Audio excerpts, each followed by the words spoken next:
এটি হচ্ছে সাগাটা উপজেলার সাগাটা থানা সংলগ্ন সাগাটা ঘাট। এই ঘাটে গড়ে উঠেছে চর মানুষের একমাত্র যোগাযোগ ব্যবস্থা।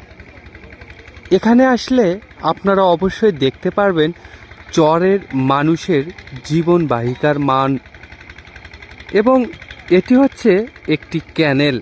এই ক্যানেল দিয়েই যাতায়াত করে চর অঞ্চলের নৌকাগুলো।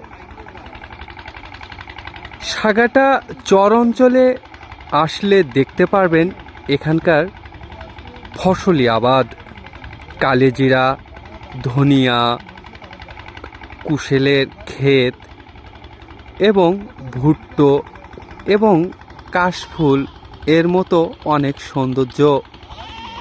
সত্যি মনোমুগ্ধকর একটি জায়গা। ধন্যবাদ। আমি আর এস ওয়াসিম।